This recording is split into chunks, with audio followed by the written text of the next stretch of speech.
Hey, everybody. Welcome back to another episode of You Haven't Seen That Podcast, or YHST for short. I'm Isaac. I'm Elva. And this is a show where we cover movies on that growing list of films. It has people asking us the question, you haven't seen that? And we have some special guests for you today. It's our dear friends, Kat and Jermaine. The woman's name goes first. Hello. Howdy, ho. Full production. It's feel like Radio Zoom. Ladies first. I love that. Jermaine, this is your second time on. Usually we do a little getting to know you segment, so we know all about him in regards to like movies and stuff. Mm-hmm. So, Kat, thank you for letting me convince you to jump on here. Thanks for having me. But it's not your first podcast. No. What other things have you been on? Just teacher podcasts because I teach kindergarten, so just a lot of teaching ones. And How long have you been teaching? This is my 20th year. That's awesome. Good. Yeah. I'm glad you have like a field that you're devoted to, because like in regards to the movie that we're talking about today, which is No Other Choice, kind of falls within that. I felt him. I felt his character. Yeah. But before we get into all that, and before we get to know you in a second, I always get ahead of myself. If you're new here, if you haven't done so already, follow us on social media at YHST Pod on Instagram, TikTok, and YouTube. And if you love what we've been doing, feel free to support us and buy us a bucket of popcorn or a drink or whatever on Venmo at YHST Pod. We love you. We mean it. Kat, let's get to know you a little bit. Just a few minutes, okay, of your time, if you don't mind. Gotcha. First question is, do you consider yourself to be a movie person? No, not really. Not really movies. I mean, I watch movies here and there, but I'm more of like a K-drama, like TV shows kind of person. But movies, I think it's just because they're long. Yeah. They're too long for me. By the way, you want to let people know your ethnicity? They might think you're black or something. I am Asian American. I'm Vietnamese. Yeah, But I love the Korean culture. We got the inside knowledge and everything. That's what it's like. I'm happy that we have you here, because there's so many things about this movie, like culturally, where I'm like, what is the meaning of some of these things? And I need some inside info on it. When you do experience movies, when you do experience movies, how do you prefer to experience movies? In the theater, at home, on your phone? I like both. It depends on like what kind of movie it is. If it's something that we can watch as a group, I like to go to the theater. But if it's something I feel like I need to focus. What specific theater do you like going to? I love going to the lot where the seats recline and the waiters come to you. I love having, by the way, She doesn't like the peasant theaters. I love having couples on, because this dynamic like fuels me. I love it. We went to watch this one at the Irvine Spectrum, and I felt like a peasant.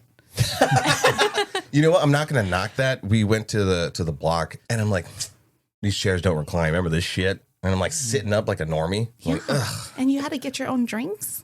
I'm not. And it's not like the Regal at Irvine Spectrum is like a bad movie theater. Like it's, updated and everything. Like it looks fancy. They got like the streaming chairs, lights everywhere. But it's just that she's just used to the I need to be comfortable to enjoy a movie. What about I don't think I'm down for those theaters where you're like completely like laying down. Oh, I love that. Like there's a bed, that thing. Yeah. I don't know. I'll fall asleep. It's at nap time. Because you're gonna fall asleep, then you're gonna wake up like somebody's doing something in the sheets. I feel like the movie is good enough. It makes it go by so fast, and you're just comfortable. And I feel like I've been through that, where you're watching a movie and you're just so comfortable and the movie is really good. You're like, wow, that was really fast. It didn't even feel like 2.5 or 3 hours. Which honestly actually goes for like this movie in particular too. But like, I don't know. I like comfort to an extent. I need to live in discomfort. That's just sort of my motto to life. And speaking of comfort, what is your comfort movie? Segue. I don't do scary movies. I do it with him because it's just a thing between us. But I love like your rom-coms. I love, like, my favorite movie of all time has to be Pretty Woman and Forrest Gump.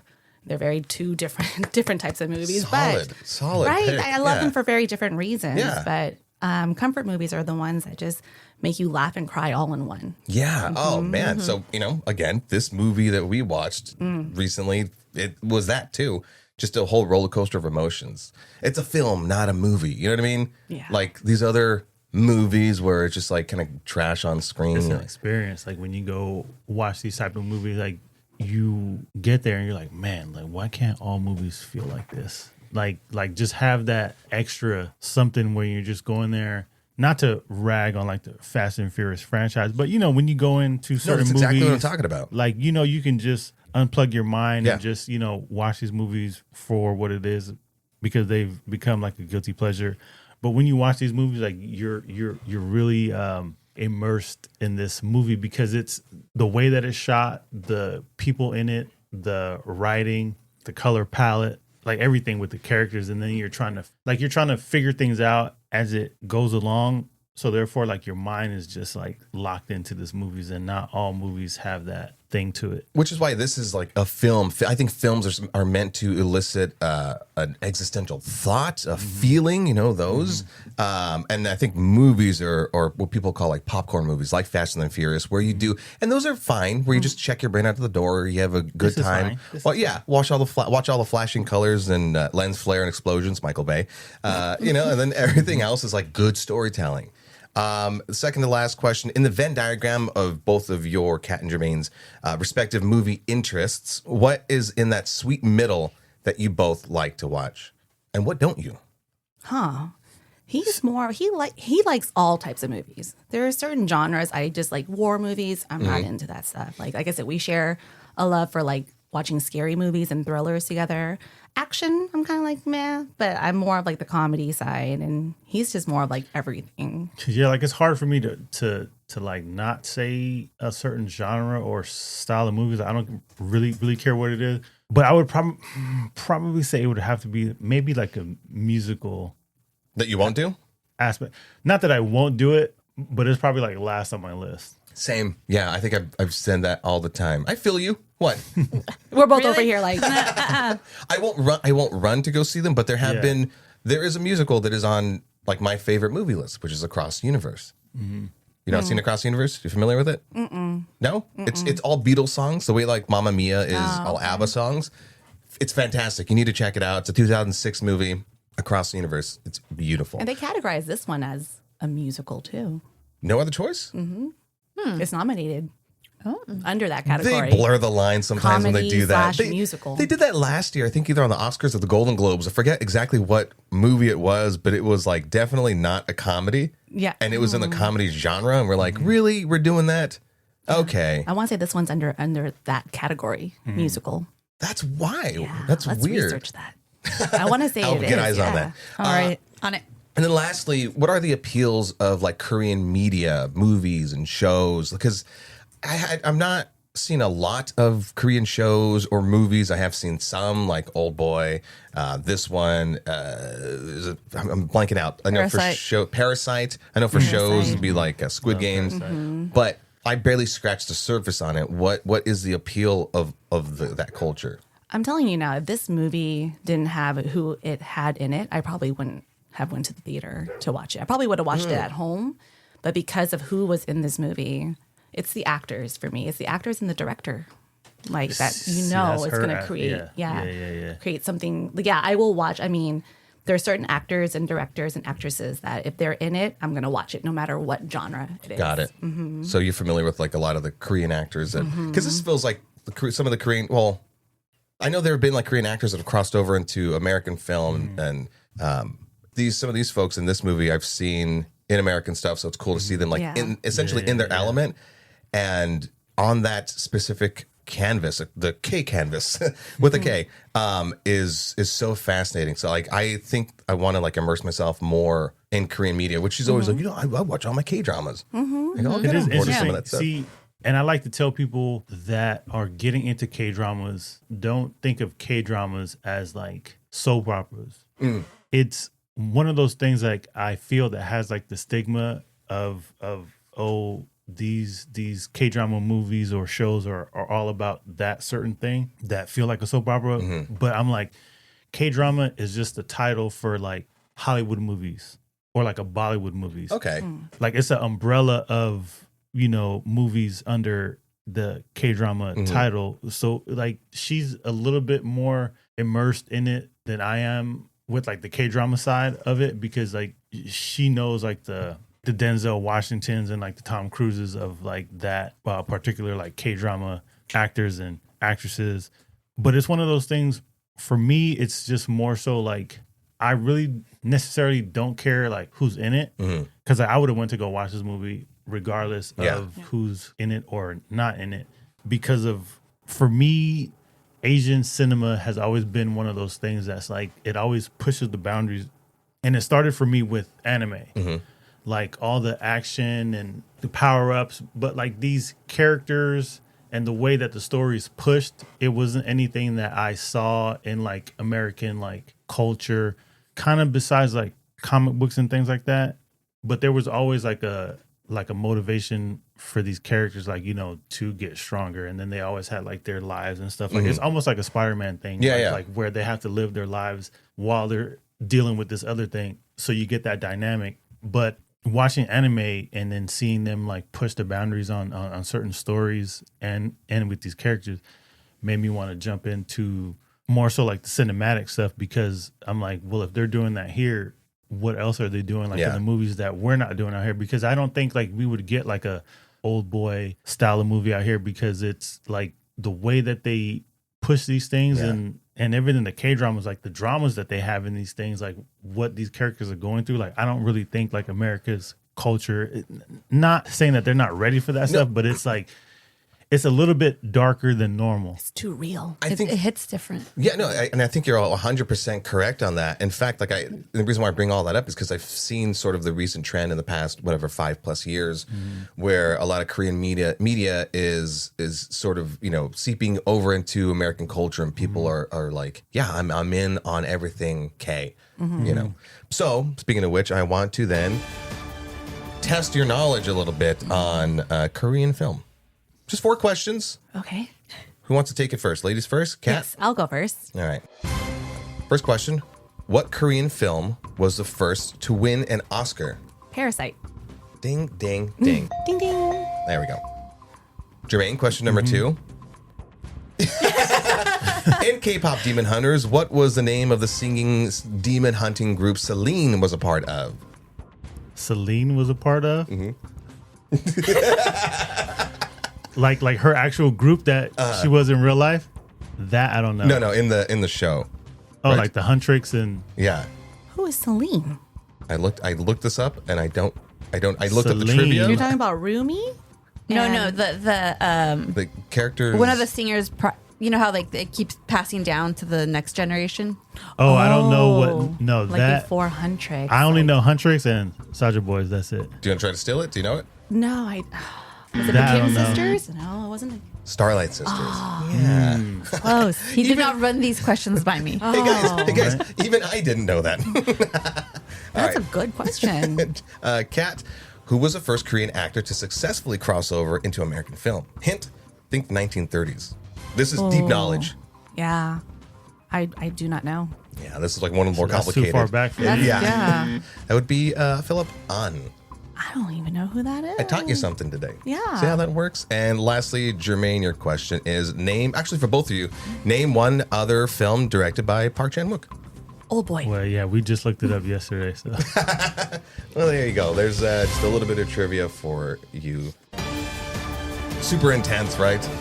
Trust me, we're going to have... I want to phone a friend. I know, right? A fun friend. At the very end of this, we're going to have a little bit of like a newlywed game. That's why you have the pen and paper. Yeah. I wanted to make it like a regular thing with couples, because it's just so love that interesting. we have a slideshow. This is amazing. We're about to take it down because this thing's not complying with like being able to pair up and sign my notes.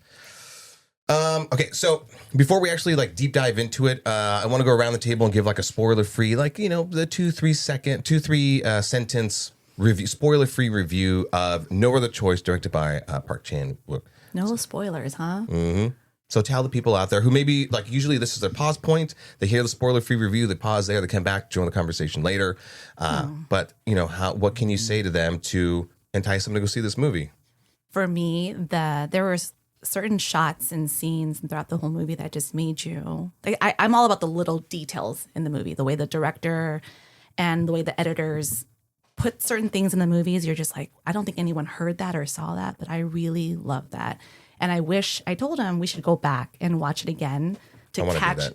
Right. There were so many good shots and like split screens. And there was one part at the end where I just kept on going back and forth, but you were just couldn't take your eyes off of it. The way that this movie is edited and the scenes and the music that they play. So good. Solid. Jermaine?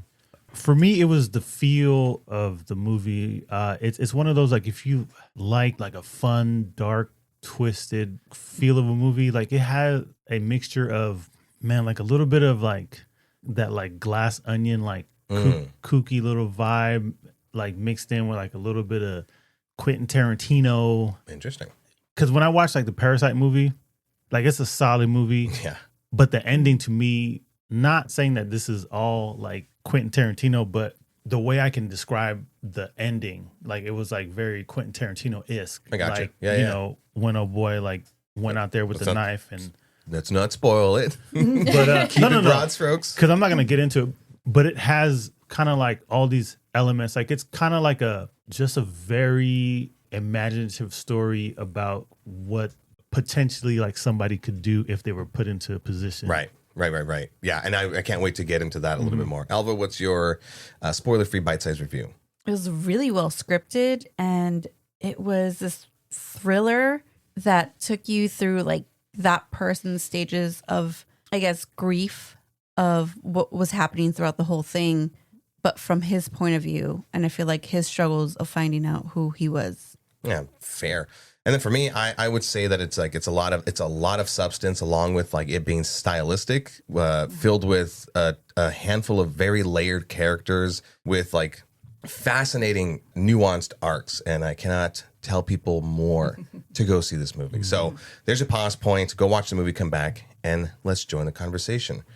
Now we get to spoil stuff. Now we get to really talk about it. So what are the things that stood out for you, other than me telling you guys, let's cover this episode or this movie and let's talk about it. What would you have gone to see this movie if I didn't say let's do an episode about it? I would have, because like I said, who directed it, who was in it. So I'm really not great with name. Like Lee Byung-hun, he's like the main character, right? We've seen him in a lot.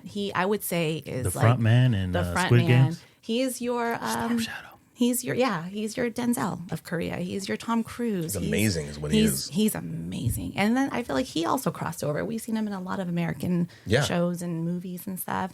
But the woman in there, we call her Auntie. Mm-hmm. She's just one of those actresses that you just look for and you see her and you're like, she was strong. You have to watch her strong. other stuff. She's such a phenomenal actress in her other dramas. She's just good. And what stood out for you, Jermaine, about this movie? Like just overall, because after we saw it, I go, oh my God, I need to like sit with this. I need to like get all my thoughts down and start to dissect it a little more. So immediately for me, when the movie started, like you just see him, like he's like this businessman, you know, like he has the way how he carries himself, you know, he has like his little mustache and all that kind of stuff. And like he's kind of working for this company, trying to help out his peoples. And when you see what happens to him and like how he starts to look through like the middle section of this movie, like it's just like the main character for me is just like the journey from like who he was to what he has to go through and what he's going to do. That was the thing that really caught my eye, was like, oh, the transition of this guy from the opening scene to like how we saw him to, I'm like, oh, he's going through it. I always say it in a lot of movies where like bad stuff happens, whether it's like dark comedy or not. I mean, like this thing is a commentary on like a lot of stuff, mainly like on, you know, capitalism, but there's a lot of themes, and we all love themes. And some of it's like, you know, a man's role in a marriage and a family, and you know, the shame that can befall him if something like this, that he loses a job that he like, immensely cares about, and he's ultimately like respected in that field, and how that feels after he basically almost like loses everything, and what that pushes him to do. But I like movies like this where before they go into all the really bad stuff, you have to then set them up and you have to care about them, and it's done so seamlessly within the first 5-10 minutes, you know. And there's just like, I think one of you guys has said it, like this movie has like a lot of symbolism throughout it, either with like the shot composition, with those little like fade in, fade outs kind of thing, the overlays. And it's just like, I probably won't even do this movie justice talking about it today, but like there's just so much symbolism in some of just simply like shots, you know. It opens with him barbecuing with his family, in the summertime. It looks so fantastical, like the way that the color palette they used or whatever it was just. But the sound design is so fascinating because in that moment he's you know, he in essence says, I have everything that I want. You know, he's a very fulfilled man, and like and that's awesome, you know, because I didn't really come from a family that like had that sort of dynamic, and so it's amazing to see that and to see a character appreciate living in that sort of dynamic. But what was really fascinating was the sound design of like the cicadas and the sound of summer and the heat, that impending fall. as in the season and as in like the fall of his character. And just that the sort of foreshadowing in those first opening moments. Because I'm like, oh, this is so awesome. Aw. It's like, yeah, it's like that, oh, but then you're like, ooh, What's going to happen? it's next? happening. Yeah. And I almost ignored it. Then I go, wait a second, why am I feeling uneasy in this, supposed to be a happy, loving, heartfelt moment? It's fucking, everything's intentional. Every shot, every word and music and everything is so intentional in this whole movie. The character development too. The daughter for me Yeah. was a huge one.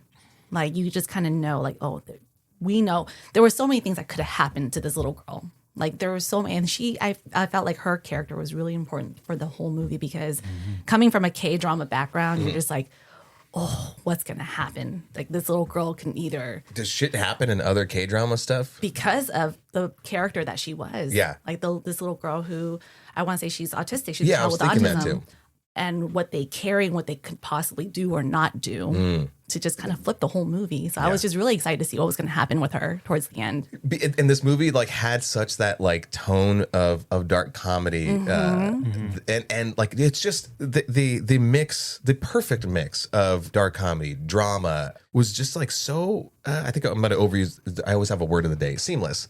And so I'm not familiar with how like K-dramas are and what they might do to an autistic little girl, but I was like, I'm feeling unsafe for every character. Who's gonna get murked Right, now? exactly. You don't know what's gonna happen around the corner because when you watch these movies, like it could start off this way, Yeah, and then it could go down like a totally different road, like where it gets even more darker, or it just keeps the whole tone that it started with.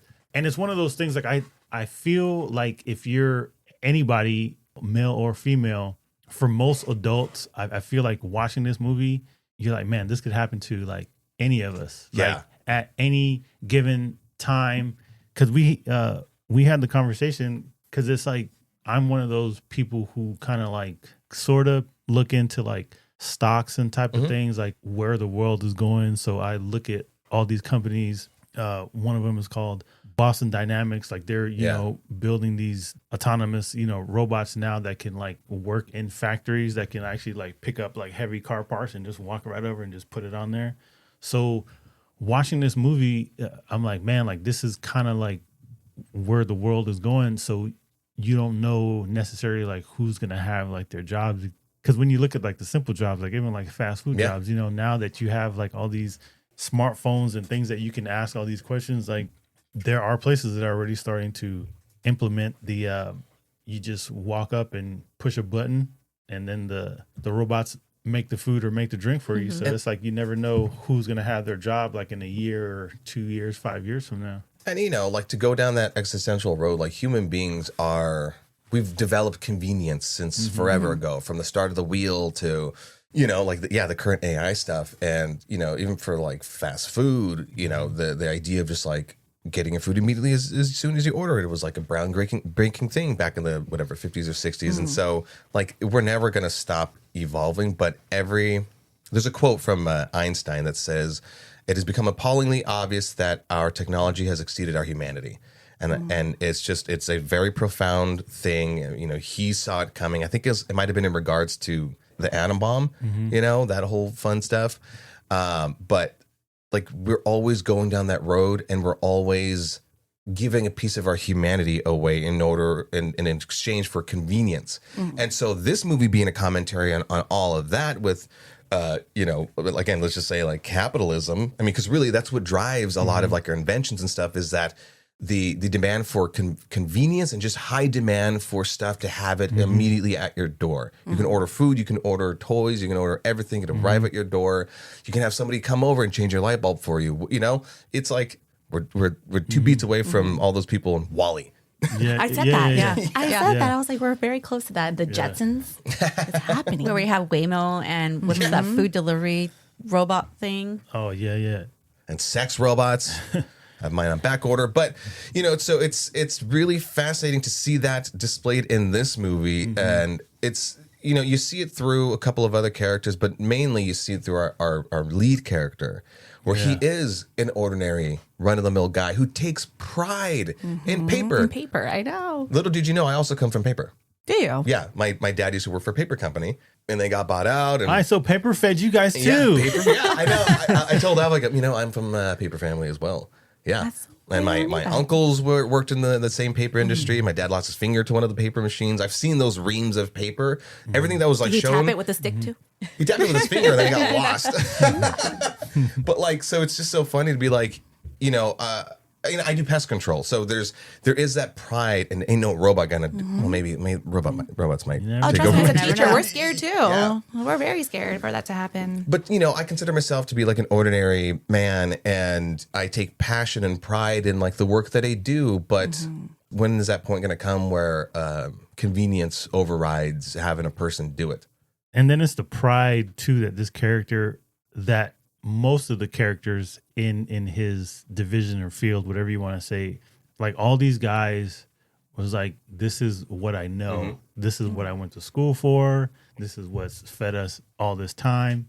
And yes, all those guys could have went down any other avenue, but it's a thing for certain people.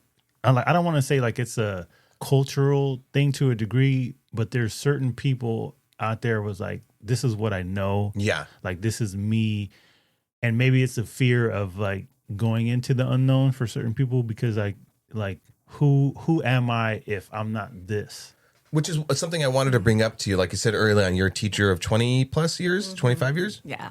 And I've done pest control. It's my first line of work, 16 years. Right. I didn't know anything else. Alva's a sort of Jill of all trades. She's been in food industry. Well, you can, I'm I've been speaking for her. food. I've been office. I bounce around. I can just I'm like that adapt. too. So, I adapt. It's that thing of I do feel that fear of if my job goes away, or if I'm not, just for whatever reason, let's say my license is forever revoked and I can never spray a bug ever in my existence again. What do I do? What's the next thing that can be? It's so part of me. You know what I mean? It's the only thing that I know. Would I go down the road of this guy and doing all these nefarious things to like win my place back in that field? Probably not. But I don't have a family. I don't have mouths to feed. And so what will push a man to do that thing? Like in your line of work, Kat, if whatever your I don't know how it works, if your certification, your licensing gets revoked, what do you do next other than fully panic? Oh, I know exactly what I'm going to do next. I'm going to have a dog farm. There you go. I'm going to have a farm. We're going to have animals. I've been one of those people. Like there's always going to be something for me to do. So as scary as it is in the education world right now, and having robots and computers do your job for you, I'm very confident that it's never going to replace the heart of a teacher. Facts. I've seen a lot of that too, where you, not to say that's less and less. I mean, media shows us what media shows us, but when you see those teachers that they connect with children or just kids in general, and like those kids are better for it, like that's an education. It's the heart. It's the heart of it, and it goes into our character. We talked about it much as he knew what he had to do.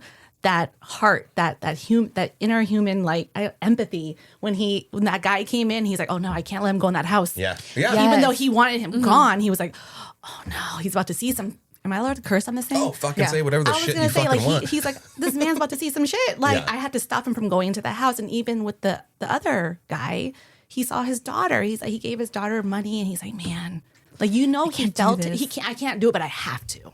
And I think that's what drives him. Is just like, I know you have a family, but my family's gonna come first. So like one of my favorite moments in this movie, because like every movie has like a moment where you kind of like sit up in your chair and you're like, oh, this shit just got like a little bit more. There's never a dull moment in this movie. It's 2 hours and 20 minutes. Zero. And it feels so. So for me, captivating. It's to paint the picture. It's this guy loses his job and now he's trying to get back into that field, and he knows that there's like another like manager guy or supervisor guy that works in this business, and he's like, oh, all I got to do is take this guy out, and then I'm gonna go apply for that job and get this job. And right as he's about to do some Looney Tune shit, where he picks up the pot plant of like peppers, I'm like, oh, it's about to get spicy. but waiting for that one. Wow. like he has, I deal with that with this one too. Oh, okay. So you like he has a pain. moment of like real like dark thought of like, man, even if I killed this dude right now, there's other people that I'm going to have to fight for this position. Yeah. And then, so he kind of stops this. And then this is where like the little dark twisted stuff comes in, because like he actually like creates like a fake job post. Yeah, red pepper paper. Yeah. Say that.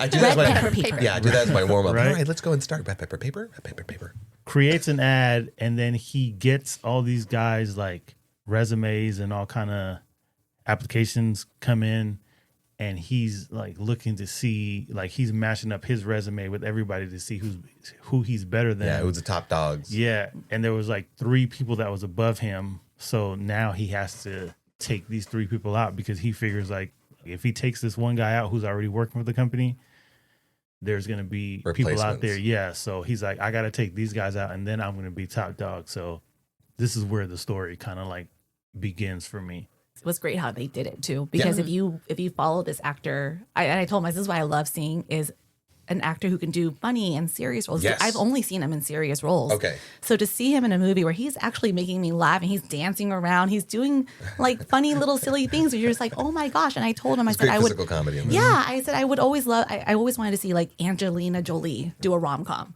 But she's really never, God, yeah. Oh, you know what I that'd be mean? great. Yeah. I just want to see what it's like, just to see them outside of that typical role that we always see them in. I love when actors like go into other genres. This Me is totally too. not a good example, but it's a recent example. We saw Anaconda. Oh no. And I don't know if you're familiar with the actress Thandie Newton. She's usually in a lot of drama. She's wonderful, she's charming.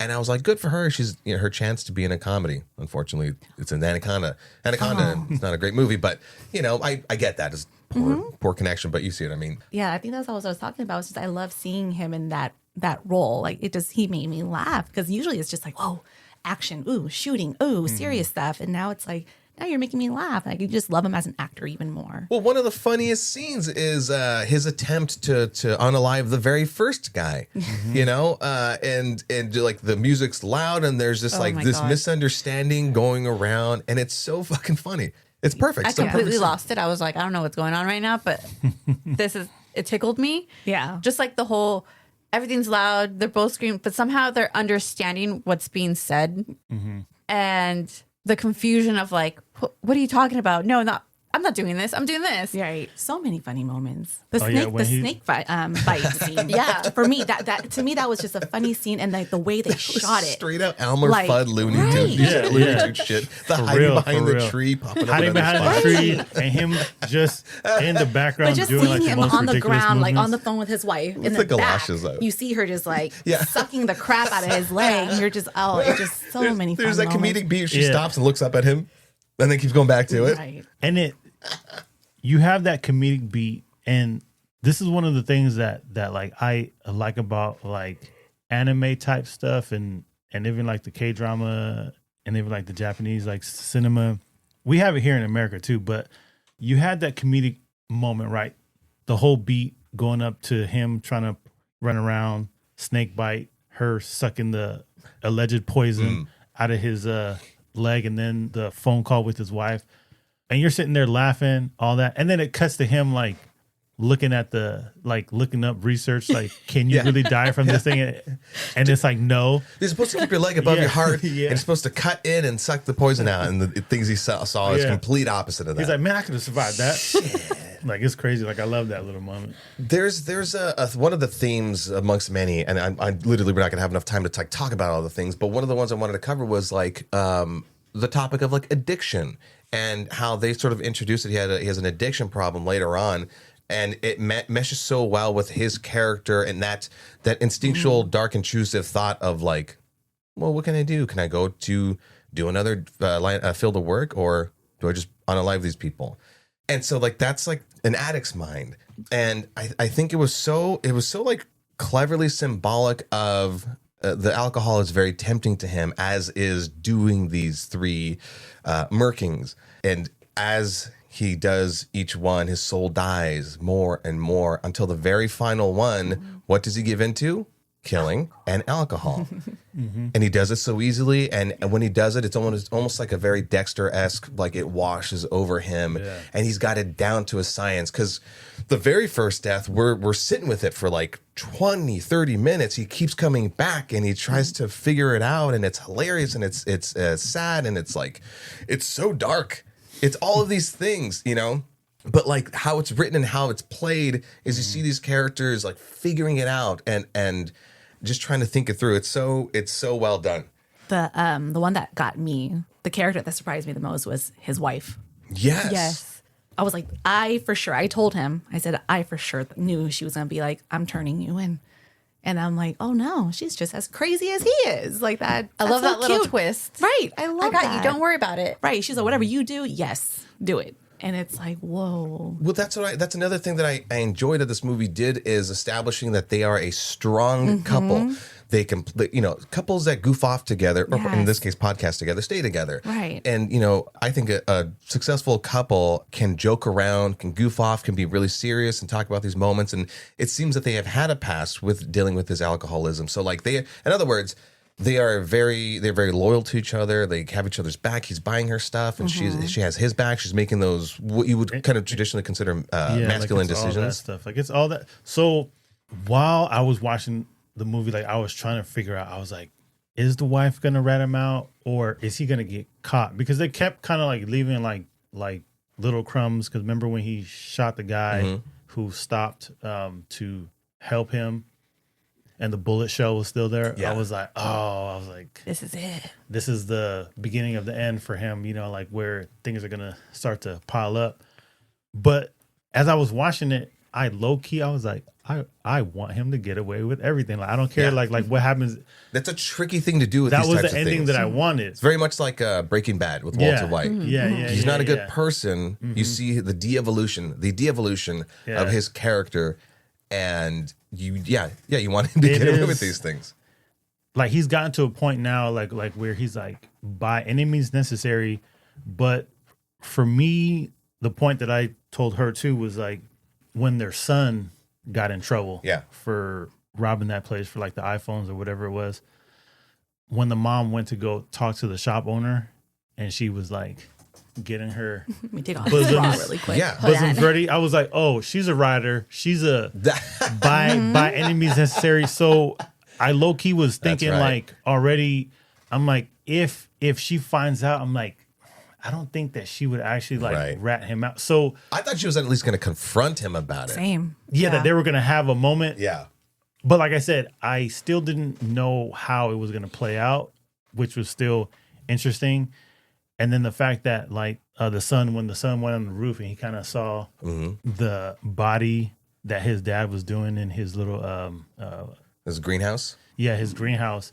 So he saw like what he thought was like a human like leg or something like that, the angle that it was shot from. But then the mom came back and told him like, oh, that it was a pig that your dad was like. That's deep, by the way. That's very Slaughtering. deep. No, that's deep because it's, the kid's a teenager, and sure, he's like on that cusp of learning how adulthood is, but like a parent's job is to preserve the innocence of a child. And so like the children's souls will be saved at the behest or sacrifice of the parents giving themselves over to all this dark shit and having to do what they feel, which when I get to this last thing, which they feel is the only other choice. That's the name of the movie, No Other Choice, which is false. Everybody in this movie Had a choice. had a choice. It is so intentional how this thing is shot, where no one accidentally. There's been movies like a Ben Stiller movie, where all the bad shit happens to him. This isn't that. He could, the lead could go into another route, another field of work, and the wife could have turned him in. They could have turned the son in. Everything is an absolute choice. Nothing is accidental, and that is so profoundly true in like how we live our lives, where there are so many people that play the victim and they do not take responsibility for their actions. Woe is me all the time. I love what you said, how in the beginning you said I was scared for everyone. And I love movies that I love that I was wrong about every prediction I had. That's what I loved about this movie. Every time I thought something was going to happen, I was completely 100%. wrong. because that was just good directing. Like they led me to think this, and it absolutely. I for sure thought she was going to cheat on her husband with the dentist. Yeah, and I was wrong. Wasn't it Mr. Ouchie? Dr. Ouchie? Yeah, Dr. Ouch. Or when he confesses to the cop, he's like, just take me. Yes, And I'm like, that was fast. Yeah. We were so wrong. I thought like the daughter was going to say something that's going to give dad away, or I thought the son was like going to report like, oh, I saw him doing this, and because it's not really his dad, Especially with the mom saying something about like someone dying or something, and like you pan to the little girl and it's like, oh, there's her word that she's going to say. That's a phrase. Exactly. Before we close, I'll close out on my last thoughts. Is that, by the way, each death like represented something. It was like him. It was him killing the part of him that was passionate about the job. That was the first person. The second person was killing that part of his soul that cared for family. That was the hardest death to watch. Like that was actually a really good person. The first guy he's old. He's going to retire in 6 years. It's like, dude, just figure it out or retire early. Sure, it fed you for 25 years, but yeah, move along. The second guy was the toughest one. I think that's when he had like almost complete soul death. And then the third one was sort of, I feel like a representation of like ego death, just killing all that. But lastly, I'll end my thought here is the poetry of the final scene of him essentially getting what he wanted, which all his bad doings finally worked out, and for them to tell him that you'll be the manager of an automated system. Your soul is gone, and so is your job that you're now replacing. It's all completely soulless. Now you're just babysitter. Well, welcome to the empty. I was like, oh my god, it's so good. It was just kind of like it hits, like you said, like all these things that we're going through as a society. And I told him, I said in the beginning, he was all like, we're a team. And if I stay, you stay. If you go, I'm going to fight for you. And he did all that just to be like, okay, I'm good. I got my money. Yeah. Yeah. Sorry for you guys. And that was it. I thought also it was a personification of like his insecurities, reflected in the other people. Like one was like, I have to do the paper job. I don't want to do the cafe. I don't want to get another job. And then the other one's like, if I die, then what's going to happen to my family? And the third one's like him facing his addiction. And then the end, it's like, oh, I guess I just have to do what is right. Just complete selfishness. I was the opposite. I was like, I was so happy for him at the end. Oh man, but it was good all around. Like I said, like I just feel like yes, a lot of people lost their souls, but I really liked the fact that it was like an unspoken thing that happened between the wife of the guy, the wife guy? that was messing around with the younger guy. Yeah. Auntie. Yeah. She was getting it, by the way. When the cops came and they were like interviewing people, and then they found out like what gun was used, and the wife knew, and then she went in there to go check, and it was like, oh, this is not like what was in there. But the fact that it was like an unspoken thing between the wife and this guy who they kind of like fed the cops like the story, like she said like, oh yes, it was my husband's gun, and that's the gun that was used and everything. And then they came back to him and was like, oh, this is what she said. And he was like kind of like, really? Like, oh, that's what she said? Oh, so we're just going to play along with this? Yeah. That little moment right there, I was like, oh, these people are devious. Because in a sense, like she kind of got what she wanted anyways. So they both went through all that. So kind of like they both kind of, not saying like it was like a happy ending, but they kind of both got what they wanted, but for like a heavy price. Yeah. Like I think it was like a domino event of shitstorm that he caused, again, because he thought he had no other choice, but he actually did, no matter how many times he's repeating no other choice. And, you said it earlier, like she's a ride or die, and we've been in our relationship long enough where it's like, we've made mistakes. I made more mistakes. And she's like, well, but we're going to work through these things. And, this isn't the end of us. This is just a new chapter and an evolution or de-evolution, it's said sometimes. So I think I felt bad for her the most because she has to stomach a lot of this stuff. But any last words about the movie before we move on to our penultimate segment? I mean, happy note. Rui 1 and Rui 2 came home. Yes.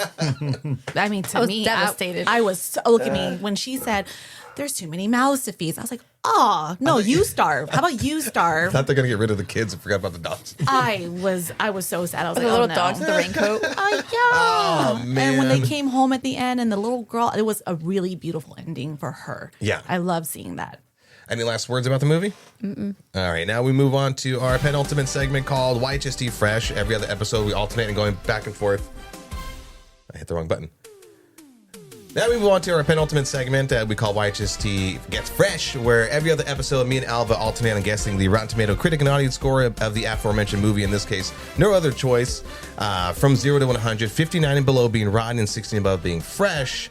We're going to throw it to you, Kat and Jermaine, to tell us what you think about this movie and what you think the critics and audience thought about this movie. My song ends here. So, Kat. I absolutely loved it. To be honest, though, compared to Parasite, I prefer Parasite Interesting. Okay. over this one, but equally good. Like if I gave Parasite a 10, this one would be like a 9. It's like very close there. But there's just certain elements I saw in Parasite that I loved more than in this one. But this one's story, acting, everything was great. So I gave it like a solid like 9. 9. So we'll put that in percentages like 90%. I would say like 95. Yeah, 95%. Jermaine, your personal rating on this movie? Man, I'd probably give it like a 97, 98 around there. But like you said, like I like Parasite more, but without comparing the two, this story was still like an interesting story. Like how we mentioned, just like these people, but including like the main character, like you're just seeing in depth, like how far somebody would go. I need to rewatch this. Like, there's a lot to dig 100%. in. And then, what do you think the critics and audience rated it at? Percentage or like a number? Percentage, yeah. Percentage. Audience, I would say 92. Like at least a 90. And critics? Right? Yeah. Am I right? Am I wrong? I'll tell you in a second. Oh, okay. That was audience score. What do you think critics rated it? Critics, 94. Jermaine?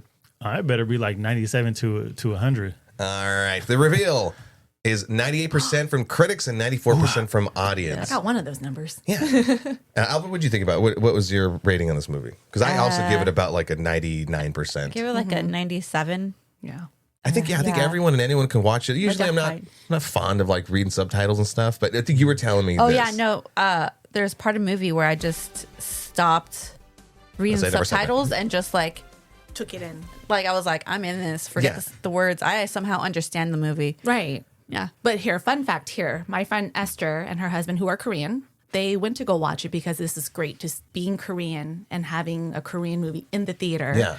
They were just kind of like meh about it. Like, I want to say the Interesting. husband said, like, some Korean actors and directors are so weird in their choices of what they put in the movie. So they weren't, I felt like I loved it more than she did. And this is coming from a background, like, it's all like, Korean dramas, Korean shows, Korean Yeah. actors, and the culture. They were like, meh. Yeah, I know. And I was just like, it's a fantastic movie. But yeah, they were not very impressed by it, I would say. Well, tell them next time I see them, I'm gonna I can't wait to see what Bora thinks. because I'm gonna hit him in the head with a pot of red peppers. Because our friend Bora grew up in Korea, so I just want to see, because we always talk about like just, the politics of Korea and like movies and Yeah. music and all that. And we have very different perspective on things. Being someone who's from here, learning the Korean culture, Yeah. and someone who grew up with it. So I can't wait to see what she thinks of it. Will you let us know what they think? And before we do our final segment, I think you brought us some stuff. Yes. Yeah. Which We're going to take soju bombs. I'm going to hold off on it. My stomach's feeling a little bit uneasy. But yeah. But feel free to, I'll join afterwards because I can have an Alka-Seltzer after. But if you want to set them up, Yes. set them up and knock them down as I present a newlywed game. Or you guys aren't married, but newly, whatever the hell. You know what I'm talking about. I'm getting a couple competition. How well do you know your partner? Yes. So you have your paper and pen in front of you. If you are not familiar with how like the newlywed game is presented, I'm gonna pop up a question and you guys have to answer what you think your partner would answer. Does that make sense? Yes. Got it? Okay. So as you're pouring those, this is for the both of y'all's. First question. I think I got like 6 of these. Where did you meet your partner? So go ahead and write your answer down, what you think she'll answer. and what you think he'll answer. Hide it from each other, and then we reveal in a second. All right, you have your answers down? Yes. All right, the reveal. Jermaine, what do you think Kat says as far as like where did you meet? Like where we actually met, but I would probably say my going away party. Kat? I was gonna put that, but first time we ever met was Vegas. Yes, that was the first time we met, but like Got to know each other. yeah, like I knew her. I'm like, oh, I'm counting it as a miss, by the way. nice to meet you. Yeah. All right, next question. Where was your first kiss? I mean location, not on the body. Oh my gosh. Hope I'm not bringing up jarring, traumatic things. No, I just Reveal? my house. Yeah. Okay. In her bed at her mom's house. Next question. What is your... Now we're going to the movie thing. What is your partner's favorite movie? This one. Wait. Oh no. There's so many. Oh. Jermaine's So I'm supposed to say his favorite movie. Yeah. Okay. Yours is The Count of Monte Cristo? Jermaine? Matrix, but Oh, that too. You know, close. That was like the first one he made me I watch. said Pretty Woman. But It is. Is it? Yeah. She did mention it Do you earlier. feel... I did say know. that, yeah. Do you feel bad? Do I feel bad? No, because this is one of the first movies he made me watch. I watched it on YouTube. we watched it on the On the phone, like this. Like she had to watch it on YouTube because I had the DVD, but we were watching it together like while we were on the like, phone. Like, That's okay, right so here. cute. Press play on 1, on 2, ready, 3, 1, 2, 3, boom. Stop. Yeah. Oh, the romance is dead. So next question. What is your partner's most used movie quote? Most used movie quote. Yeah. The reason why, by the way, me and Alvar aren't playing because we did this with another couple when we covered together. Listen back on that one with Eric and Christina of Little Wins Big Spirits, and we answered all these, and so it would be cheating. So Okay, just wanna play the game. I have one for you Watch, guys like- after we're done, Oh, yeah? so Okay, don't good. worry. What is your most used probably have to movie say quote? something I that don't we even know watched one. together. I have a TV one. You know what? I'll allow a show quote. Yeah. Okay. Do show. Yeah. Shower. I would say like you say a lot to me, the Monica from Friends, like, I know. No? Yeah, that's probably in my top 5. Yeah. Yeah. I know. Jermaine? It's always from like rush hour, like bloopers. Like we always have like our rush hour bloopers. Her or quote? She would quote that? like it's just our thing. That's how we communicate. It's through movie quotes, Oh, yeah. Same. right? like little dumb things like when Jackie Chan be like ha ha ha, ha. Like we'll do that too. All right. Next question. What is your partner's favorite movie genre? This one's a simple, quick one. Favorite movie genre? What are those nerd things called? Comics? Oh, like superhero Yeah, stuff? superheroes. Like, yeah. I mean, I'll allow it. Like, Okay. it's You'll allow superhero, it. Yeah. sci-fi, And hers? all that stuff. Well, it's just K-drama. Yes. Yeah. Trick question, but There you got go. it. Next one. What is your partner's go-to movie snack? Oh, that's a trick one. Jermaine doesn't eat during movies. The little don't head eat- bob. He's I don't eat either. I Yeah. just chew gum. He doesn't eat. Jermaine doesn't do movie snacks. He'll have a drink, and if I get something to eat, he'll nibble, but he won't say like, "Oh, I need some popcorn." That's me. Answers reveal. Popcorn, but popcorn with everything mixed into it. Yes. nice. Yep. Yeah. There's You guys some know each Cheetos other. in there. There's some, yeah. Answers. When you guys, next question. When you guys go to the movie theater, what is your partner's preferred format? IMAX, Dolby, 3D, 4DX standard, just any?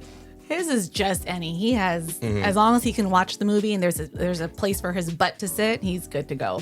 What do you think her answer is?